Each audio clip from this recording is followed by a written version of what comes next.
Welcome to The Explainer. Today, we're jumping into a really fascinating and kind of tricky question about the hidden biases in how we all judge decisions. You see, it turns out that when a man makes a tough call, he's usually judged on the decision itself. But for a woman, well, she's often judged on the decision and for being the one to make it in the first place. Okay, so let's kick things off with a real-world scenario that just sets the stage perfectly. Imagine two CEOs, right? Two huge companies.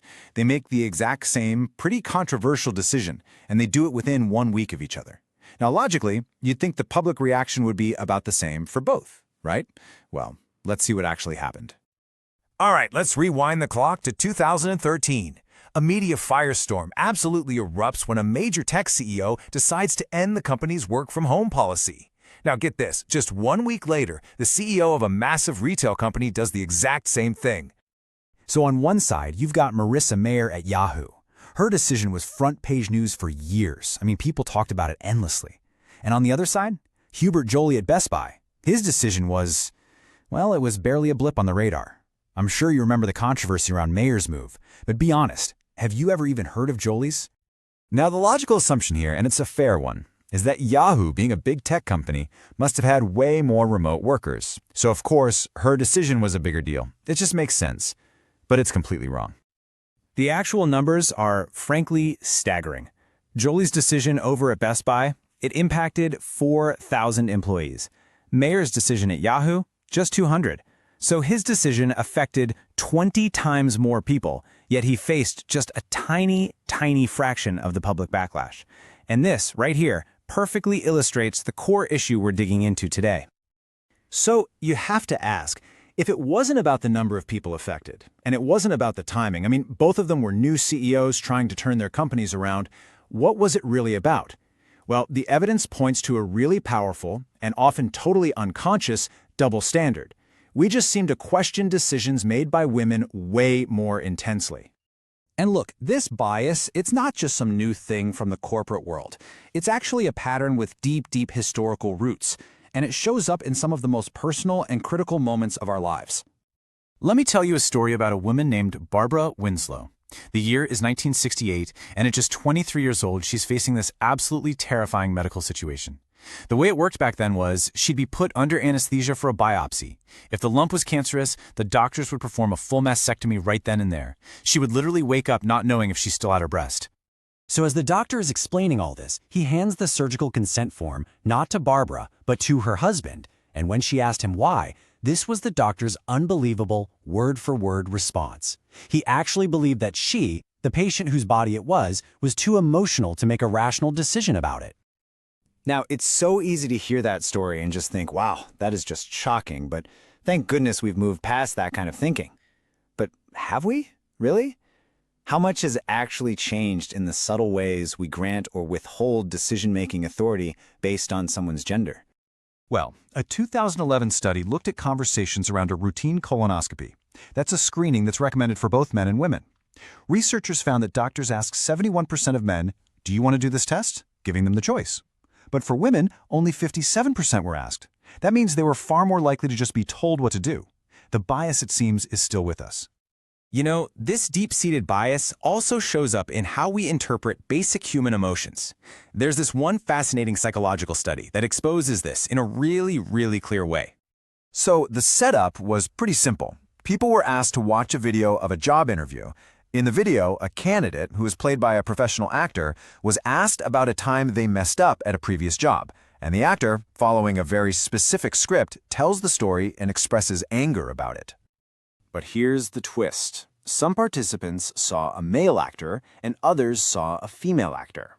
They used the exact same script, showed the exact same level of anger, but how people reacted? It was night and day. They explained away the man's anger as being about the situation. They saw it as passion. It actually made them want to give him more power. But the woman's identical anger? They said it was part of her personality. They called her out of control and said she wasn't a leader. So this all leads us to one of the biggest, most persistent stereotypes out there. This whole idea of women's intuition. You know the one? That women make decisions from the heart and men make them from the head. It's a really common belief, but what does the actual science have to say about it? Well, when researchers did a massive analysis looking at 32 different studies on this, the results just completely blew that myth out of the water. 60% of the studies, they found no difference at all between men and women, and the other 40%, they actually found that women were more analytical. And the number of studies that found women to be more intuitive, a big fat 0, not 1. So what people so often call intuition is actually a different and very real skill. It's called social sensitivity. This is the ability to read a room, to accurately pick up on the thoughts and feelings of other people from all those little nonverbal cues. And it turns out this is a genuine decision-making superpower. And here's why that superpower matters so much. Researchers at MIT and Carnegie Mellon wanted to figure out what makes some teams smarter than others. And guess what? It wasn't the average IQ of all the members. It wasn't even the IQ of the single smartest person on the team. Nope. The single biggest predictor of a team's collective intelligence was its average level of social sensitivity. The takeaway here is so clear. This isn't just about diversity, it's about intelligence. Teams with higher social sensitivity, which often means teams with more women, were just quantifiably smarter. Okay, so if the data shows that women are often more analytical and they bring a skill that literally makes teams smarter, then why aren't they in more of the top leadership roles? This brings us to a final, really powerful metaphor that kind of explains this whole disconnect. It's called the dog sled problem. In so many places, women are totally valued for doing all the detailed, complex prep work. They're trusted to plan the big projects, manage the teams, handle the budget, pack the sled. But when it's race day, when that big, public, high-stakes decision has to be made, society is still just more comfortable seeing a man driving the sled. And you want a perfect real-world example? Look at the history of computer programming. In the very beginning, it was seen as meticulous, almost secretarial type work, and so it was dominated by women. But the second the world realized that software, the programming, was actually more valuable and more prestigious than the hardware itself, boom, it suddenly became a male-dominated field. The sled was all packed and ready to go, and it was time for a man to take the reins.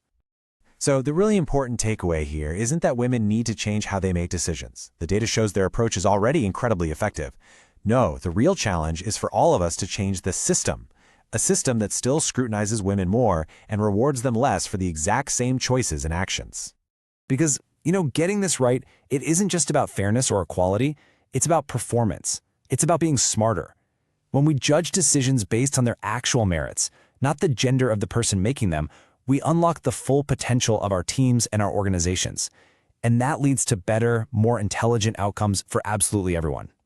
Thanks for watching.